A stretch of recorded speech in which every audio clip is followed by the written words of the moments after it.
And then I went and did some investigating of publicly sourced documents, and I saw on the tax statements and such, to be kind, irregularities, to be honest, outright fallacy. And that was just part of it. That was Brian McCabe, New York cop, Irish community leader, leading the charge to save a New York Irish icon.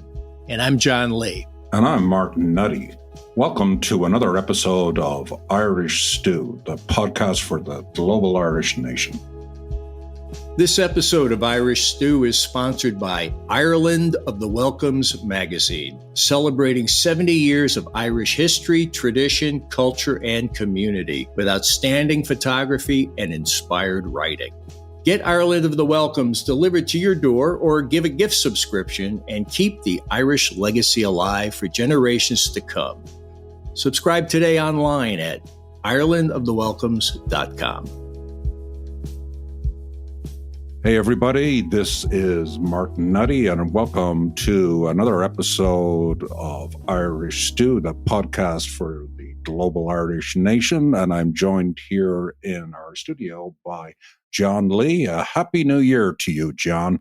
Happy New Year, Martin Nutty. You know, I'm listening to your voice, which is always a pleasure, but today it has a little more of an Irish sound to it. Where did you pick that up? Yeah, I just got off the plane on Monday after a week in Ireland, so I was practicing my Dublin accent, so I probably stepped back a couple of bits from my Irish New York version or Mid-Atlantic version. But enough about me. Let's talk about who we got coming up on the podcast. Martin, never enough about you. Well, today we have the quintessential New York Irish cop. That's if your image of that cop is a gentleman who rose up through the ranks from walking the beat to becoming a NYPD Detective Bureau commander. He's a security professional who works to secure the peace in Northern Ireland, a quiet leader in our Irish American community here in New York, and he's a man at the center of a major Irish controversy in New York,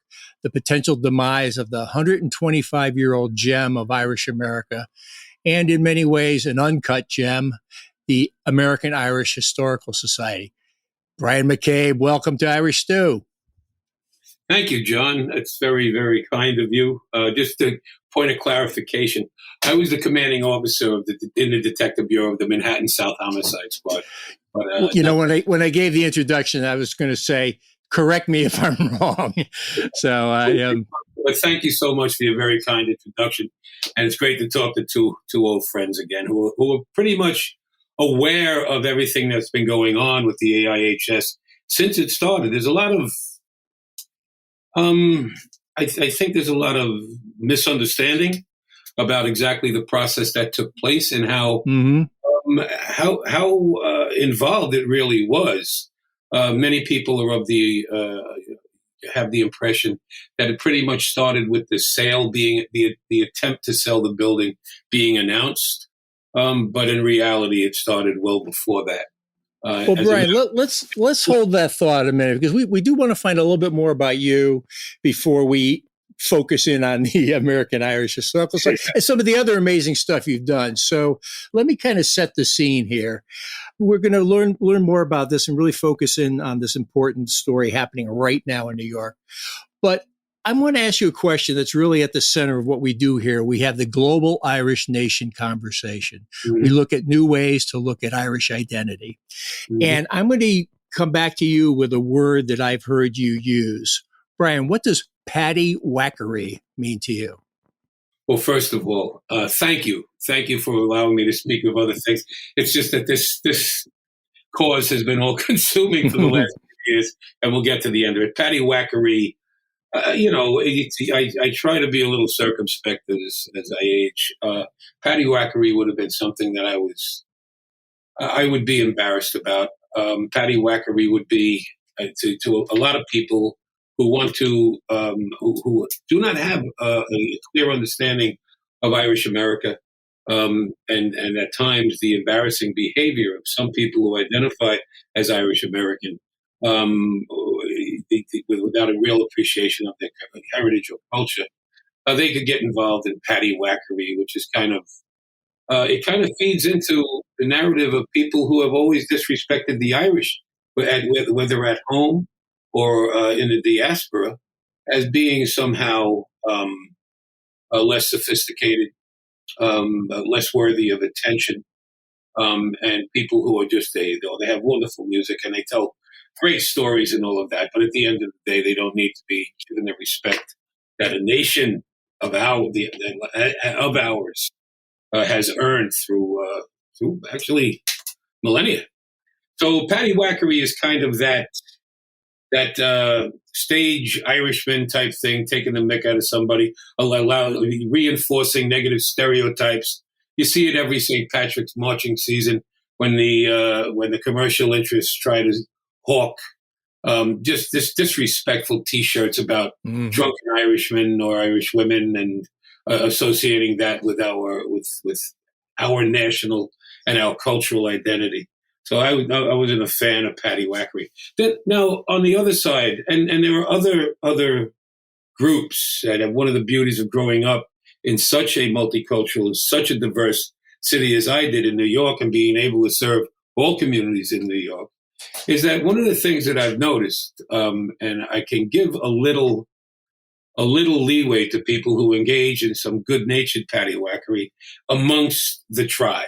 You could just to have some fun.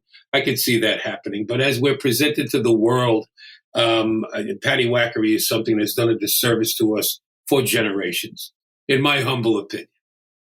Brian, speaking of tribes, I understand you're part of a tribe of 14 McCabes originally. So tell me a little bit about those early days. Where were they? Your dad's name was Francis, I believe. Your mother's name was Audrey, I think. That's right, Martin. Thank you. Thank you. Yeah, God rest their souls. Wonderful, wonderful people. I mean, you talk about the epitome of Irish in America, or Irish, actually not Irish in America, but Irish Americans, about and in particular Irish Americans of the Catholic faith tradition. Just wonderful people. And thank you for mentioning my mom and dad. Yeah, I had what would most people today would consider a very unique experience. But at the time, when I was born, and I was the seventh son, which some people say explains some behavior. The reality was that it wasn't as rare as people would think. We did have a very large family by any standard, but we weren't alone in that. And as society has developed, and as our community has evolved as well, it's just much less common to have a large family of five, say, which I have. I have five great kids. So, I had a great experience growing up in that easily identifiable of the era Irish Catholic mode, urban Irish Catholics. We were New Yorkers. We were Americans of an Irish heritage that we never let go of.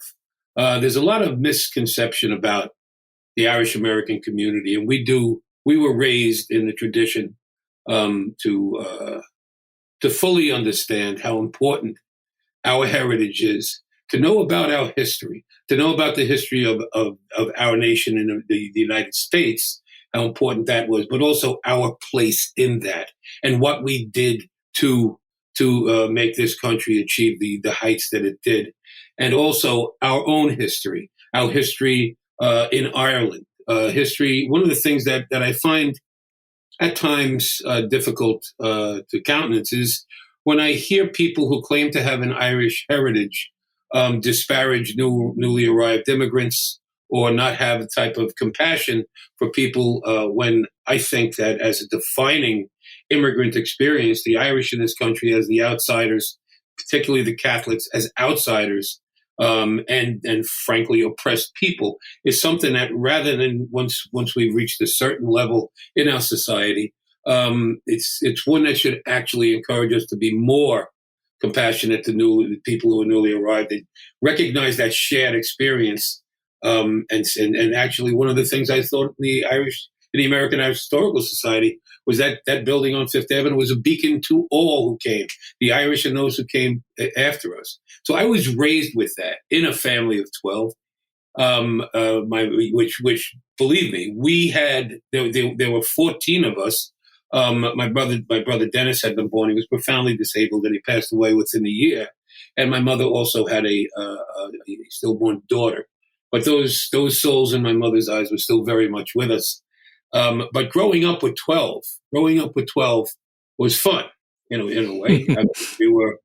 There was a lot of sharp elbows, and there were 8 brothers and 4 sisters, which my sisters always saw as some type of cosmic equation that would require 2 of us to equal one of them.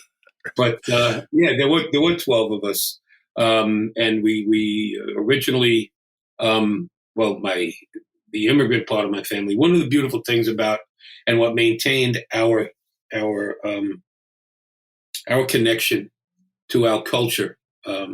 This is prior to jet flight back and forth and all that. But to develop, to be part of a massive group of people who developed into an Irish-based in America, but still a very separate subculture that is neither Irish nor American. It's a distinct. It has some distinct traits, and one of those things was our parishes, our playing in the streets, our bumping up against other ethnicities, and everybody defined themselves by that, and not necessarily in a pejorative way. It was just this whole urban mix, and it went on for generations. Where'd you grow up, Brian? I was born in Brooklyn. My family was born most of us were born in Brooklyn, but then the house just seemed to be bursting at the seams. So we then moved just on the other side of the Brooklyn border into Queens, into South Ozone Park, and we lived in a three-story house there. The top story was the barracks for all of the guys. The second story was the front was my parents' room. The middle was the oldest brother in the house at the time, who was also the first line of defense in a very dicey neighborhood where we grew up. And then the rear bedroom on the second floor was my sister's. And then downstairs we had the usual living room and dining room, kitchen, and pantry. So many people from outside of the family who would be overnight guests. You never know who would be waking up in the morning in your house. I just want to mention I've spent in total several years of my life in South Ozone Park, Queens, working at Aqueduct Racetrack. Oh, yeah, of course. He had a big A. I worked in a bar called the Winners Circle across the street.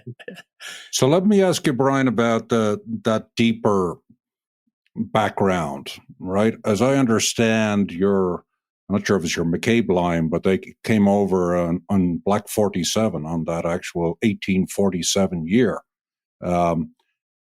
How much did you know about that deep background growing up? Because a lot of Irish families wanted to put that behind them and they didn't want to know anything about it. So was that different in your family? It was. It was. One of the things that was, we were not insulated in the sense of being this separate group. We always had, generationally, we would have new arrivals from Ireland marrying into our crowd. But the Flynn side of the family, which is my great grandmother, we have people from Tyrone and from Leitrim and Carrigallen. We had Great Hunger refugees came here, and they did well. They struggled, fought in the American Civil War. A father and son, the father being killed, and then the son surviving and being involved in post-Civil War in Irish nationalist causes. But no, we were always raised with a cognizance of what the Great Hunger was. We actually would occasionally have our hands raised by well-meaning nuns speaking about thinking that they were talking about something that was not spoken about enough, but we always kind of had a little reaction to the idea of it being the potato famine, as though the potatoes, we were raised with an understanding that it was a lot more nuanced than that, and the Great Hunger was not, merely an act of unfortunate natural disaster. So, we were raised with an appreciation for American, the contributions of the Irish in America. Our sacrifice by the great great granduncle Thomas Flynn, who did die in the Battle of Ulster. Well, actually, he died at Andersonville Prison upon his escape after being taken prisoner, wounded on the field in the Battle of Ulster. But that was just a starting point. We actually had other people from different families and such. But the Flynns and then the McCabes, Patrick McCabe. This is something I found out relatively recently. This Patrick McCabe, he was born in 1854, but he came over in 1881, and the building is gone now. But he had a saloon on South 4th Street and Kent Avenue by the Brooklyn Navy Yard on the waterfront. And I came up with a newspaper account from back in the day. I think it was 1901. If you guys would know that down there by the Williamsburg Bridge and all was the Domino Sugar factory, but that was where smaller sugar refineries and where the boats would come in from Central America with sugar cane and need to be processed and all this. So the sugar workers, it was a big industry down there at the time, and as they were trying to organize that with the labor unions. As it turns out, Patrick McCabe's saloon was the headquarters of the union crowd that got busted up in this one particular newspaper account by the boss's goons, who some of whom were on the job. They were PD, and in the account, my this ancestor of mine. Couldn't believe it. He must have been an offshoot or something. But he got locked up for hitting a cop as they were breaking up this union meeting. And I think his excuse for it was that he didn't mean to hit the cop. He was trying to break up the fight. So so that was so, and then it continued through the First World War. We have people serving that, the Second World War, the Depression, and we always kept that very, very close identification. And for that matter, I have a great photo from back in the day of my grandfather, Mike McCabe, and my uncle, and a cousin, at the St. Patrick's Day parade. In 1916, which was, of course, just prior to, and there was a lot of concern, knowing that something might be going on in Ireland. There was a lot of political activity in New York to support the Irish Republican movement during the First World War, and ultimately culminated in the Easter Rising. And it's great to have that kind of touchstone. They have. They had banners and such as they posed for a photo on St. Patrick's Day there. We kept all the way there. We were constantly educated and encouraged to stay in touch with that aspect of our being, and that is the Irish part in our history, particularly how it related to the United States of America. Brian, you mentioned being on the job, and you mentioned the NYPD. What led you there? Was it a family business by any chance, or following the path of friends and relatives? Well, it was one of the things that we, pretty much every kid from our background considered some type of municipal work. My brother Gerard, very, very successful lawyer, labor issues and other things, but he started out as a firefighter. He was one of my younger brothers, one of the twins, but also involved in politics and education, in the building trades. It's the usual gamut of jobs. And I had considered being a cop. We didn't have, on my mother's side of the family, there was a line of police, very, very, police captains and inspectors, first grade detectives and such. So I was educated in that, but it wasn't, I was not, a lot of cops came on the job. They come on very early, in their early 20s or such. But I was already in past my mid 20s when I got sworn in. I had worked in a lot of other areas, and the city that I grew up in was a dicey place. Our neighborhood, in particular, along with others, I witnessed a lot of things, and I found myself drawn to it. And one of the reasons I was because of a very close relationship with a fellow from the old Ninth Ward in Brooklyn. It was called. It was basically it was an area where the Donegal crowd kind of settled. In St. Teresa of Avila Parish, down by Sterling Place, be called now Crown Heights. But in the ward times, that Irish section was called the Ninth Ward. They still have reunions annually, and they have a great connection. But my sister Peggy, who just passed away, God rest her, in early in December, she was married to a fellow, Jimmy McGuire, great guy. Great musician. You guys might remember Patrick McGuire, my nephew, is a great musician himself, has a great following. Living in Greece now, but back in the day in New York, I mean, you couldn't get into his shows. And he was Jimmy's son. There was that musical trend. My father was a great singer. My sister Mary is a great singer. I'm a great croaker. But there was this fella, Tommy Kenny, who was a detective sergeant. And he was married to Jimmy McGuire's sister. So we had a family connection. It's very interesting. Back in 1973, I fought in the Garden in New York, the Golden Gloves. And we had, there had to be better than 1,000 people there just supporting the McCabe kid, including on one side of the ring, wise guys from East New York. And on the other side of the ring, Tommy Kenny and a bunch of heavy-duty detectives who'd be like, you know that guy, you know that guy.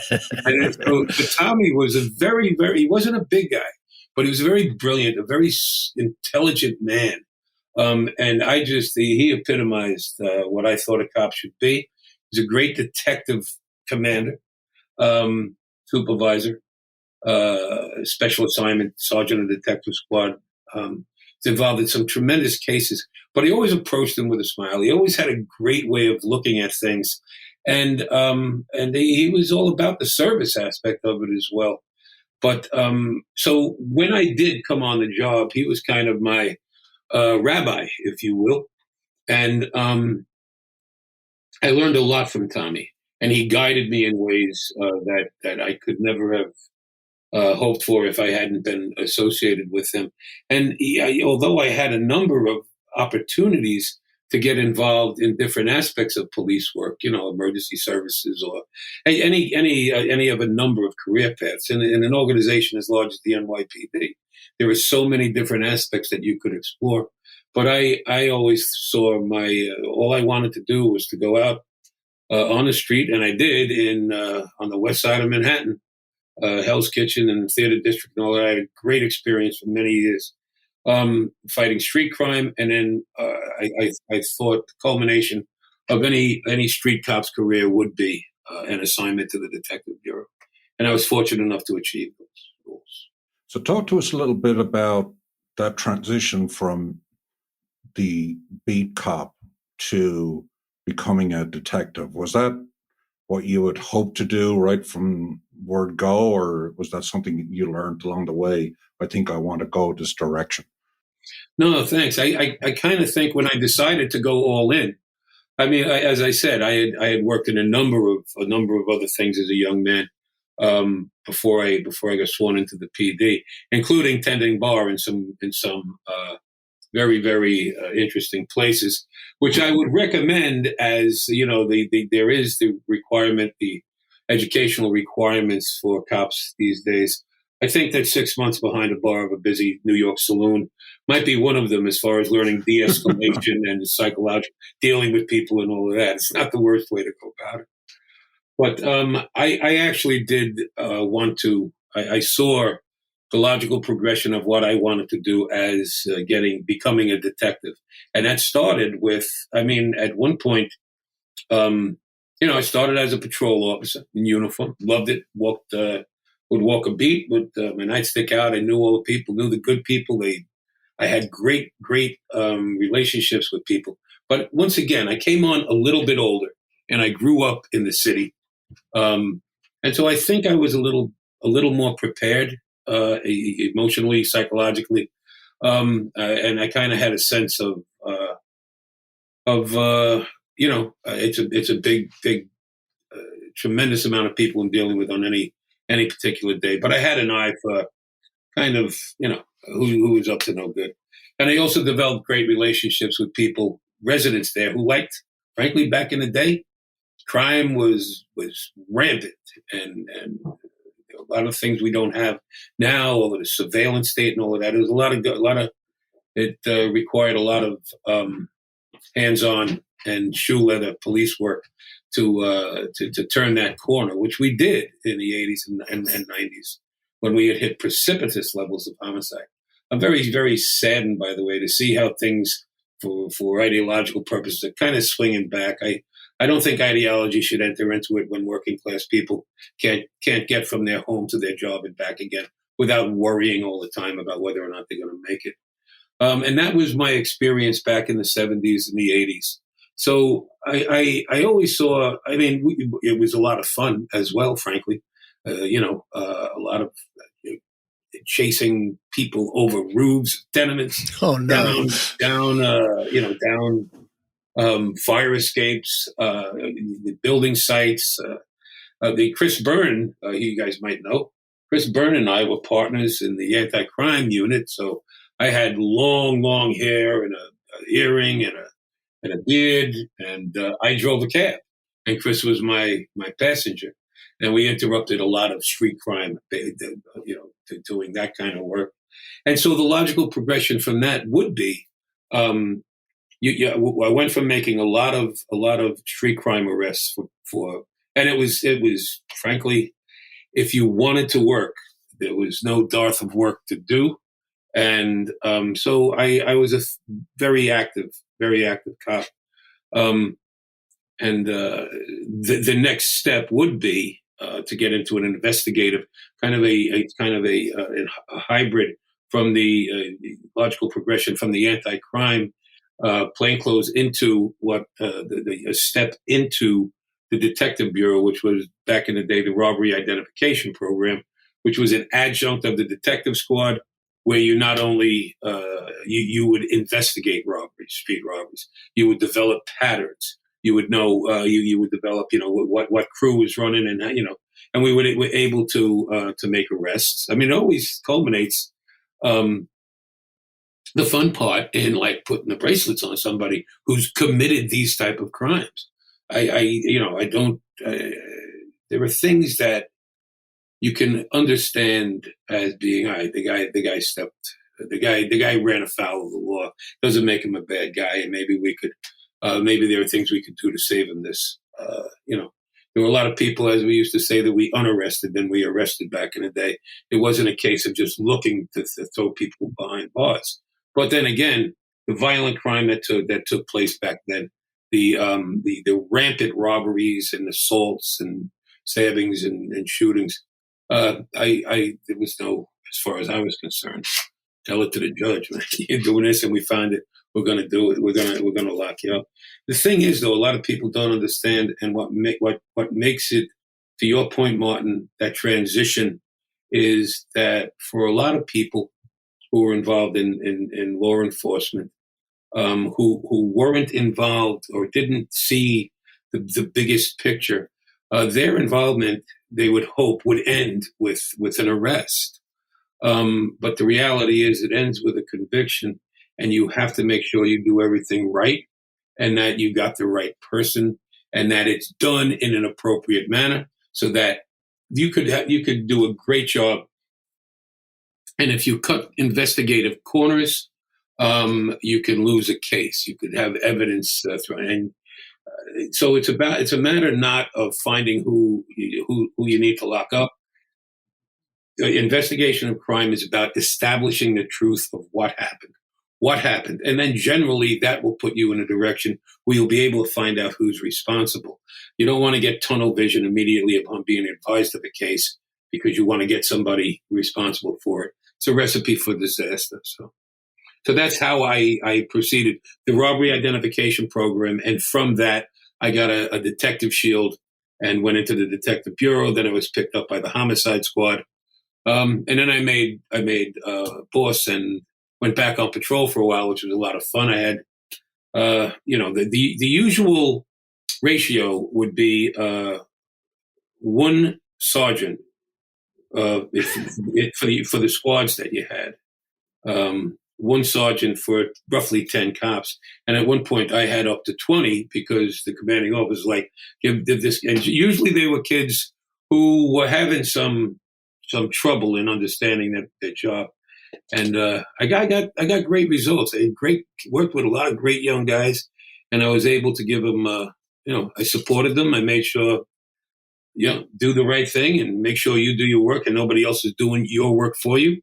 And I got you back. And so that was it. And then from a period of time back in patrol with as the sergeant who had a squad of patrol people. I went back. I was taken back into the bureau, back into the homicide squad, and ultimately became the CEO of the Manhattan South Homicide Squad.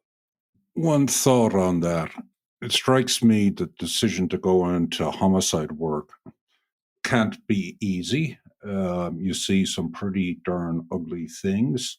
It is romanticized, I think, a lot by all sorts of true crime TV shows and podcasts. Talk to me about annoying questions about that aspect of your career. Well, you just asked one. So. I know that was the intent. No, McCabe. I'm joking. I get it, and you couldn't be more right. The thing is, and that's why I think that people from our tradition did well in that job. They did have an understanding that ultimately there's a lot of tragedy in life, and we rise above it. And what I could do, there used to be a saying by this fellow Vernon Gebeth who had for years a homicide course, investigator's course. You work for God. This person is dead. You have to tell their story. You have to bring some comfort to no matter who that person was.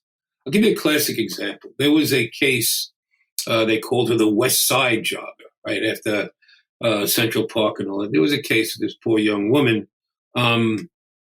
She was murdered, and in the back of a box truck, the yellow van, the yellow truck lines, which was down on the west side, south of 14th Street, so over there before it got all gentrified. And the press was all over it in a way that was, salacious. It was determined that she went from being potentially a jogger, a professional person once they found out that she was wearing sweatpants, but she wasn't a jogger. She was a prostitute. And then the press dropped it like a hot potato, but we did because we spoke to her mother, and her mother was a woman worthy. The decedent was worthy of respect, but the mother and the family, they people who love her. And so we had it was a great case, and we made the arrest, and I got a confession from the fellow responsible. And, so that kind of thing happened often, particularly working in Manhattan South, where every homicide, everyone was something that it was before the 24/7 news cycle, but still it was great media attention. And then it morphed into that, and they'd be all over it until it didn't rise to their level of concern. But it's always our level of concern. Right. I'm hearing a lot of tenacity in the kind of work you were doing with the NYPD. How did that translate as you started to step into other Irish-related things? I know you've done a lot of things in the community. You've worked at it from a lot of levels. Tell us some of the things that led you up to your role at the American Irish Historical Society. Okay. Oh, Martin, by the way, in response to that as well, people are well-meaning. They think, they watch a lot of television, so they think they want to ask you about this, that, or the other thing, and it's all right. It's kind of like being a doctor at a cocktail party, and once they find out you're a doctor, you can't have a good time because everybody wants to talk about their maladies. So you take it in stride. But in a curious way, despite my family background and my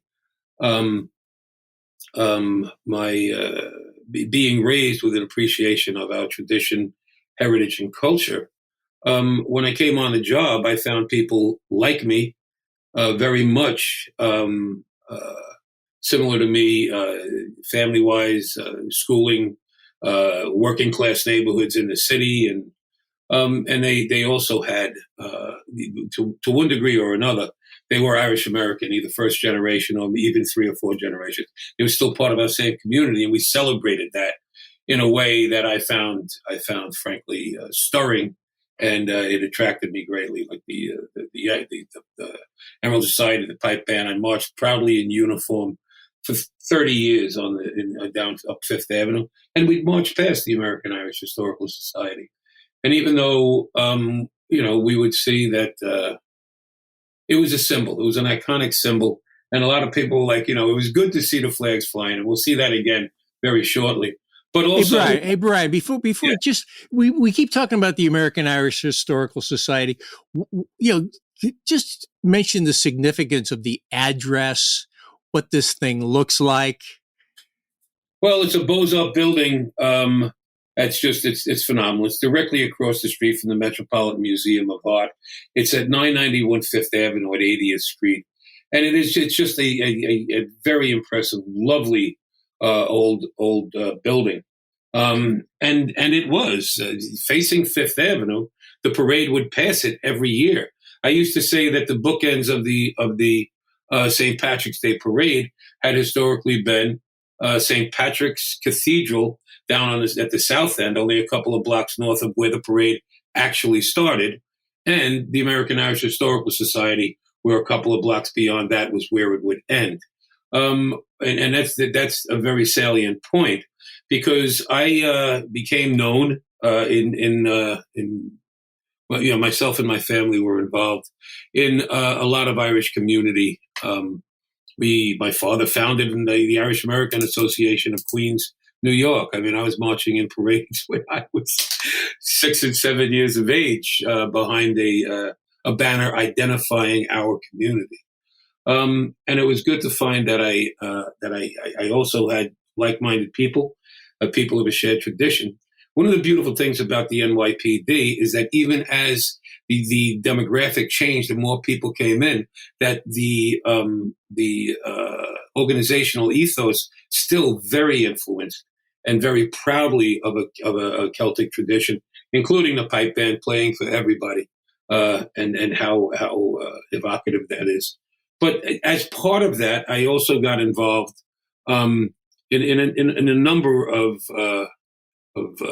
fundraising, and I became to get, and my whole family did. We are very accomplished. I'm very proud of my brothers and sisters and what they did, and everybody had their own way, their own route, but we all were very tight as well.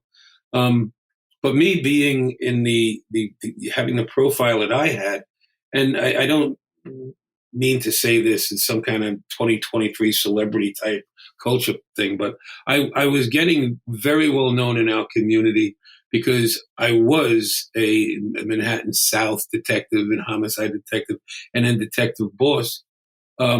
So my fat head would be seen on the 6 o'clock news regularly, and so it became kind of recognized. But also I had been asked to be involved once the peace process started in the early 90s. And I was assigned to that. I provided close personal coverage for Jerry Adams and for Martin McGuinness, dear friends. And others who were coming over. I was kind of the person who was recognized even on the job and at City Hall as having that type of connection. So that kind of bolstered my involvement. One of the things that led me to the American Irish Historical Society, frankly, was I had been asked to join because of that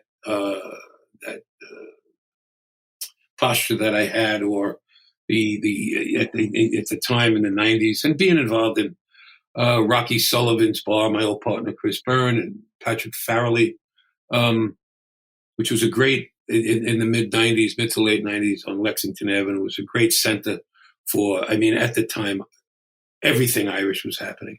It was very important. The culture, the music, the dance, and Rocky's was a place where everybody came from, from the Scotsman Rod Stewart over there at like 6 o'clock in the morning to watch a Glasgow Celtic game, to pretty much everybody. It was just phenomenal.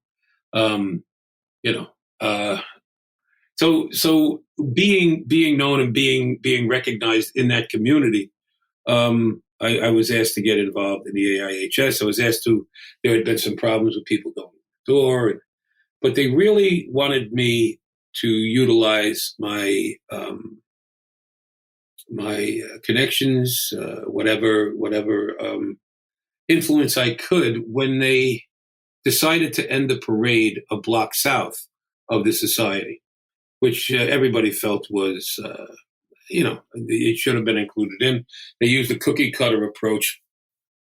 And so that's what got me engaged in it to the degree, because I was working on that. And we got some concessions from the city, and actually just before everything fell apart at the society, we had a commitment to bring significant aspects of the parade beyond the society and have them break down there. So, but that was pretty much it. And then, and I got to know and I got to understand what was actually happening there, and what was at risk if steps weren't taken to try to reform the society. And then ultimately, when myself, Jim Normile, Sophie Colgan, our efforts to do so were met not with understanding, but with resistance, I discovered why.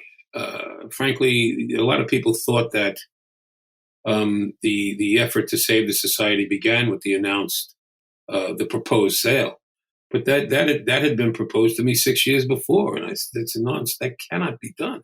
There's just so much more relevance to the society being where it was and remaining there on Fifth Avenue.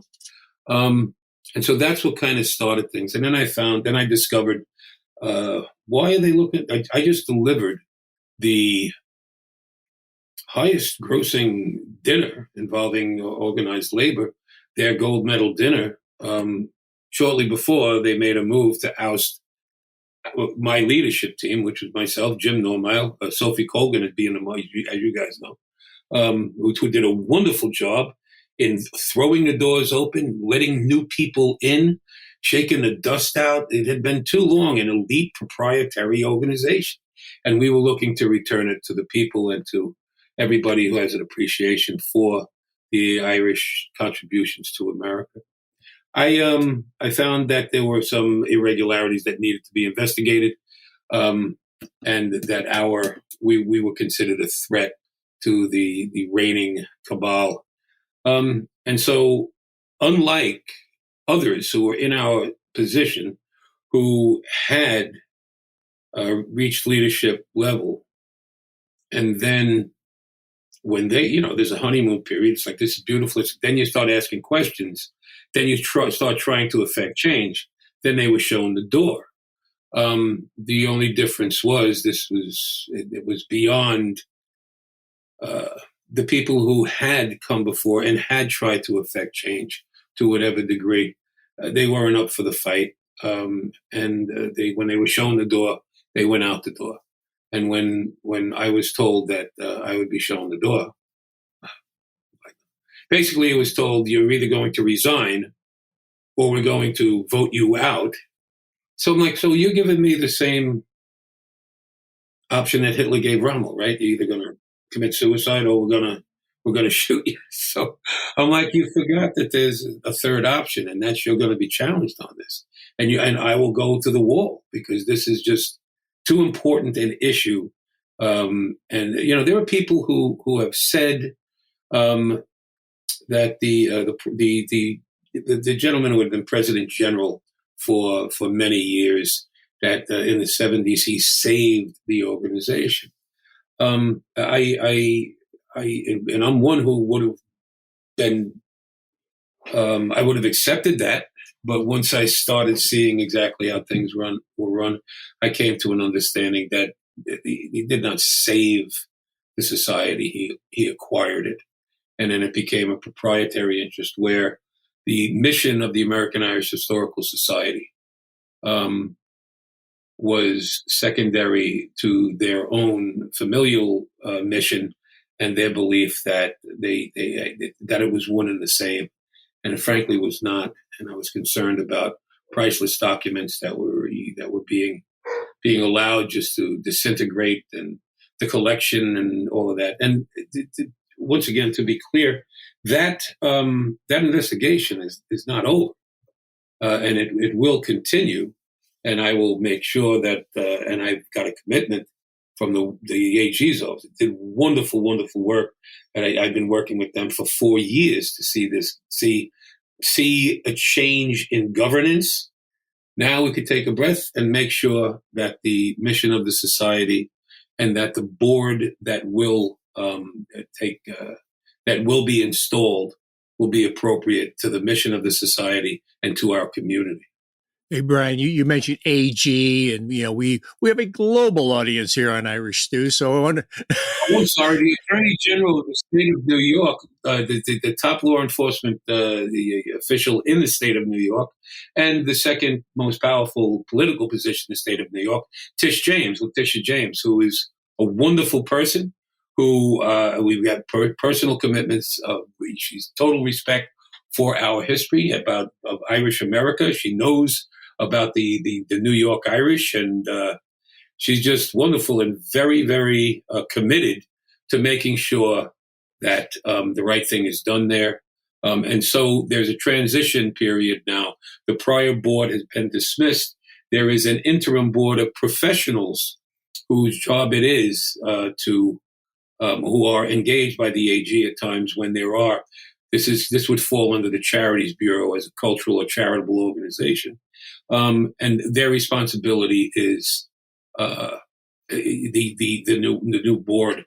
They wouldn't necessarily even have the background with the Irish issue, but they are professionals in creating a baseline and reestablishing an organization. And they ultimately will be responsible for what I have been told in meetings with the AG's office will be a transparent process, and our community will be respected and remain at the center of what the American Irish Historical Society. It would be rather disingenuous to have the American Irish Historical Society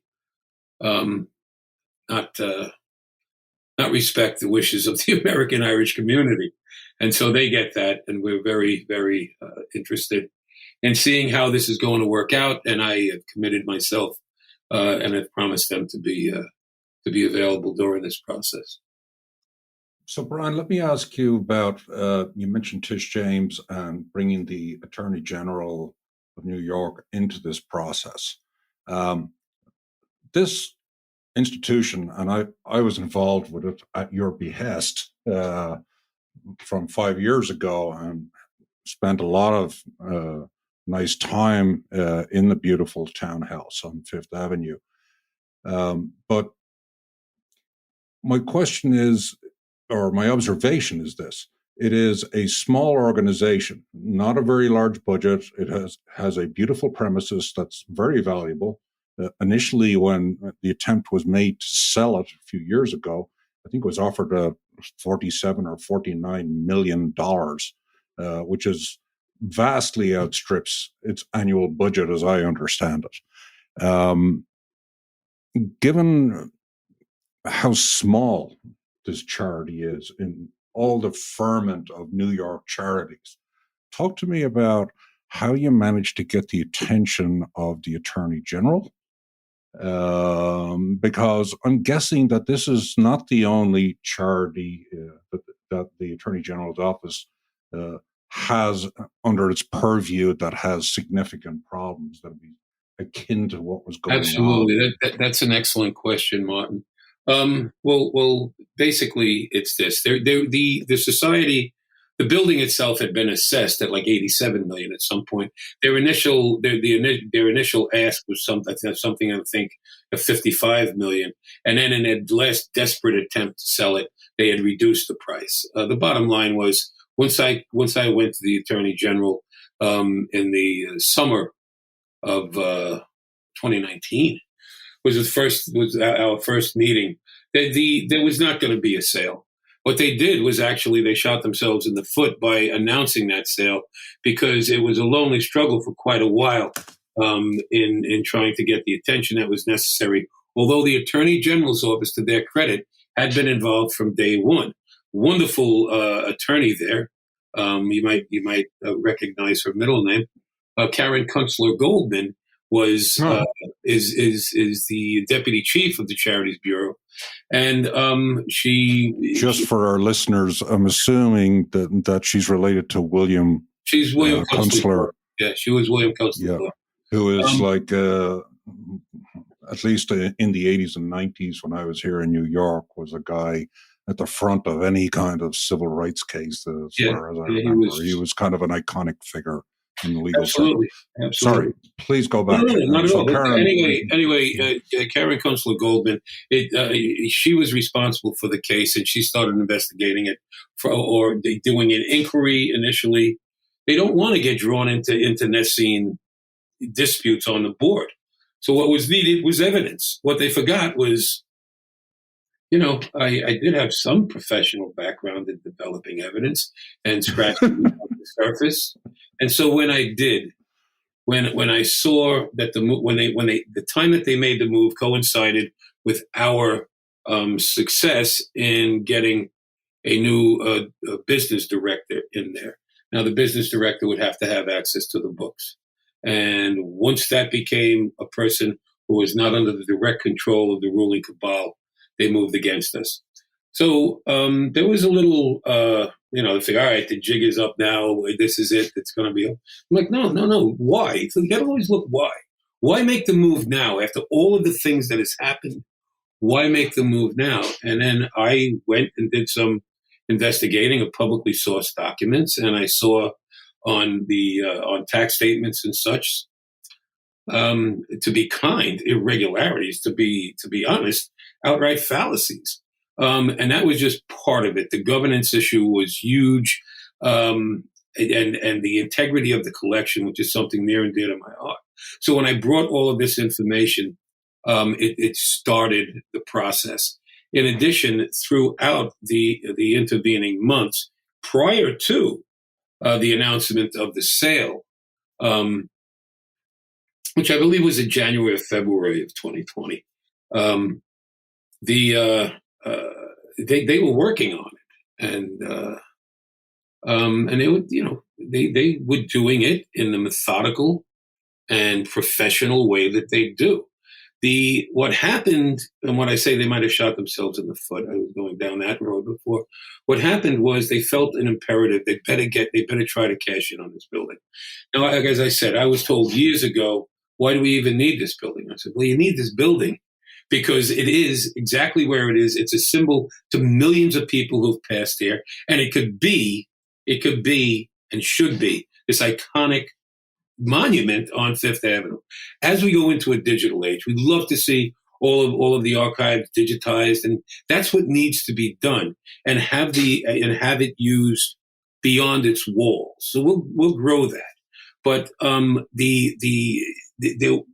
problem with raising funds in a society, and like I said, I was able to get a prominent, Terry O'Sullivan, a prominent label leader, international label leader, and we were able to raise a significant amount of money in my last year. Um, that money, it covered pretty much operating expenses, but we needed to develop other revenue flows, and we were trying to do that. And quite often, it was either handled maladroitly or it was just shunted aside. Then the other side of the coin was you can't depend on one gala dinner per year. That's a thing of the past. We had to do other things. They've thrown this red herring out there that, oh, it was about COVID. It was not. COVID might have slowed the process down. Other societies, other organizations at least held the line or thrived through COVID by pivoting and thinking creatively. So COVID wasn't the reason they wanted to sell a building. They had always had a plan to sell a building. They wanted to sell the building, use half of the funds raised to endow the society, which would have been keeping the old cabal in business for forever, and then buying another building elsewhere in the city that simply would not have the gravitas that this one did. So we came to an understanding that was always the plan. The AG knew it was always the plan. The AG was not going to countenance a sale while these issues were still under investigation. And then when they did announce the sale publicly and engaged a highly regarded real estate firm to carry the ball for them, that gave us the opportunity. And it also made a lot of people who had been sitting on the sidelines or not willing to commit the opportunity to get engaged. And Sophie and I wrote Sophie and I organized the petition, which got 40,000 plus votes or 40,000 plus signatures. We got the attention of New York Times. We got the refocused attention of the AG, and they didn't need pressure because they were working on it. But and it was in response to that Tish James made, very unusual, a public announcement on March 17th, 2020, that it was going to be that she committed to a full investigation. And Brian, you got, you talk about engagement. You really rallied support in all other Irish organizations, all other Irish communities, maybe some organizations that normally wouldn't talk to each other were joining to back this effort. And maybe just mention, some of the other, how big this thing became in the community, I believe reaching to the Irish government as well. Well, it did. Actually, the Irish government had been aware of this from the beginning. They thought at the time it was inappropriate as the representatives of Ireland to be involved in a case that the New York State AG ultimately had authority in. But their good offices are appreciated. But yeah, we were looking to get the both in Ireland and in New York, but primarily here. We were able to mobilize a great group of people from our political, academic, legal, creative, the labor. So we did. And I wrote 2 public letters to the AG that her office received before they were published, but did have the signature. In fact, you, my friend, were one of the signatures. Just going to say, in my role as at that time president of the Irish Business Organization of New York, I got to sign that as well, which I really appreciate. Well, I greatly appreciate that. And Martin's always been supportive as well. So we were able to get a broad, and we were fighting a certain elitism. So we had people of great renown. Liam Neeson, we did very, very publicly supported this effort and still does.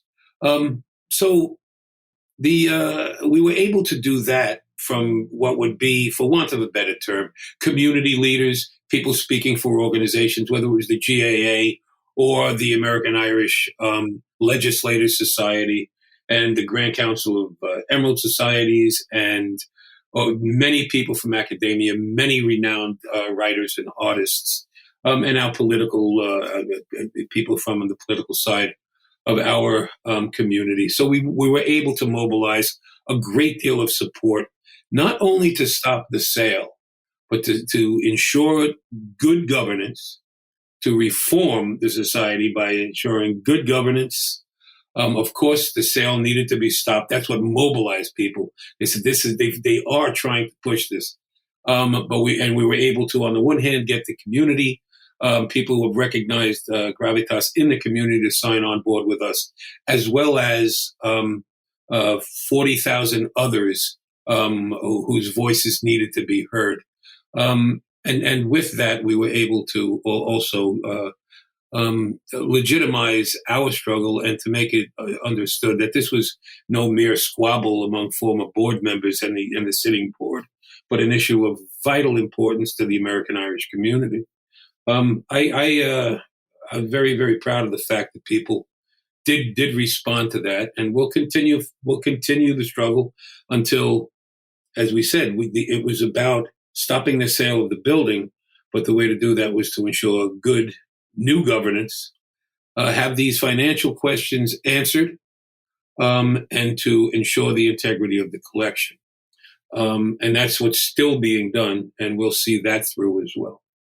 So, Brian, I'm delighted to hear of the appointment of the interim board to American Irish Historical Society. It's easier to say that than the acronym. I have the same problem. And, fingers crossed, that transition goes smoothly and that the newly reformed society takes its proper place amongst the kind of more iconic institutions in Manhattan. I think at Luxman House, I think of the Irish Arts Centre, and I think of the American Irish Historical Society as a triangle of culture that should be kind of working together and kind of promoting the Irish American experience and the Irish experience across this city. And in addition, of course, there's numerous other organizations outside, but within the Manhattan firm, these are the three big ones. Well, I'd throw in the Irish rep.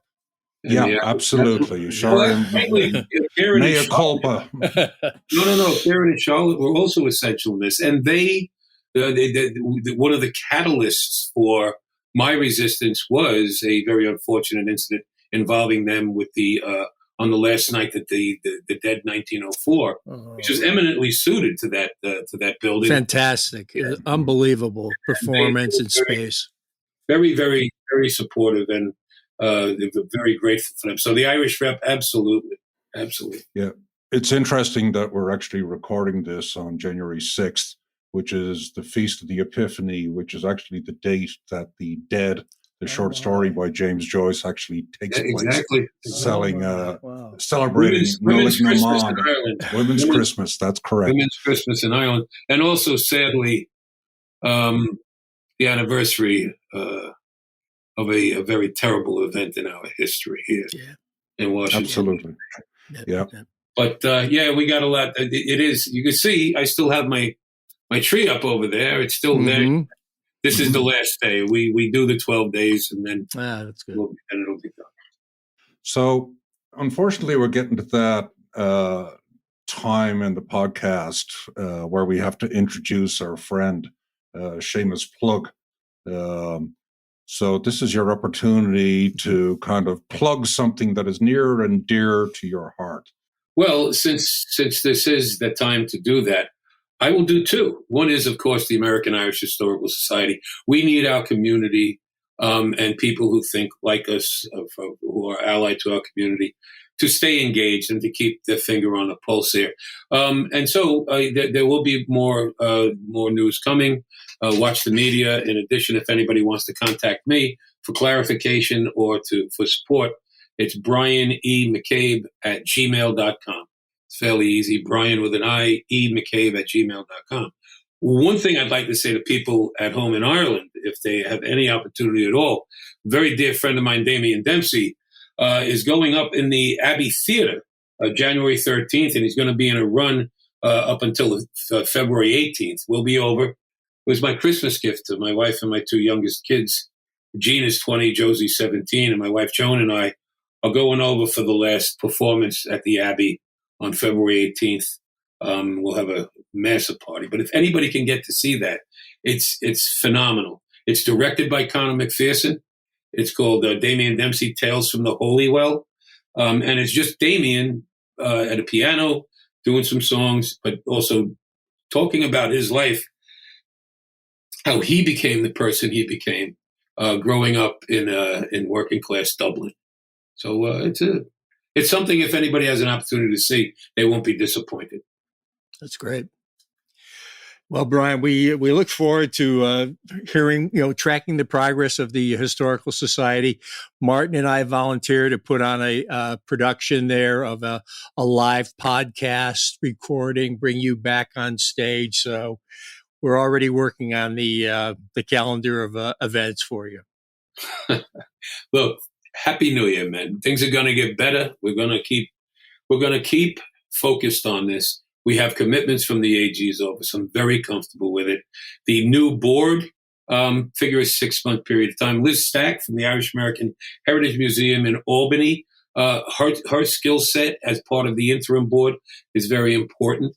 And then the other 3 gentlemen who are engaged are professionals in reorganizing organizations of this nature. And then we'll be looking to actually have a new board created within in 6 months' time. But we will keep everybody's attention focused on it. And if there are any reasons to be concerned about the way things are going, we'll shine a light on it. And we can have you back on too. Even a guy like Peter Quinn has made 2 appearances on Irish Stew. Yeah, well, Peter, you can't have a better person than Peter, my dear friend. I love him. Great man. So with that, on behalf of our listeners, Brian McCabe, I appreciate you coming on and telling us a bit about your life story and the latest happenings with the American Irish Historical Society. Thank you, and we wish you all the best for 2023. Thank you, gentlemen. You're great, and I appreciate your friendship through the years, and I wish you nothing but the best with the Irish Stew podcast. Thank you, John. Thank you, Martin. Well, John, it was great to have Brian McCabe on the podcast. As you know, I had some involvement with the American Irish Historical Society when Brian was serving there as the chairman, along with Sophie Colgan, who was handling communications. And they were a great team at that institution, and were kind of beginning to light the place up, only to be ultimately stymied, as Brian related. And for me, that was really disappointing because it's literally just around the corner from where I live. And I felt quite privileged to have that in my backyard as an Irish person living in New York. I wanted Brian to kind of paint the picture of what the building and what the location is. I mean, this is absolutely prime New York real estate in a beautiful, ornate, well-preserved townhouse. And before I was too much involved with Irish things here in New York, I would go by it and say, how did the Irish ever end up on Fifth Avenue with this gorgeous mansion, essentially? So it is a rare gem that must be not only preserved, but revitalized. I look at it in a way right now as a building in search of a mission. And when you have people like Brian McCabe, Sophie, and the other talent, I know you yourself were in there contributing as well, Martin. I'm hopeful that this gem will be not only preserved, but I mentioned in the beginning, like an uncut gem, meaning we haven't even seen the potential of this place yet. And maybe that's going to be a very good Irish story heading forward. Yeah, and as I mentioned, although I used the wrong geometric shape in the course of our conversation, I am looking forward to the American Irish Historical Society taking its place in the quadrangle of great Irish American institutions, not triangle. So that would be Glucksman House, the Irish Rep, the Irish Arts Centre, and hopefully now the newly restored Historical Society. Irish Stew is produced by John Lee, Martin Nutty, and Bill Schultz. Editing, mixing, and mastering by Bill Schultz. Music on Irish Stew was composed and performed by Rosa Nutty, with Donald Bowens on drums, Cathal O'Riordan on bass and synthesizer. For more on Rosa Nutty's music, please visit rosanutty.com.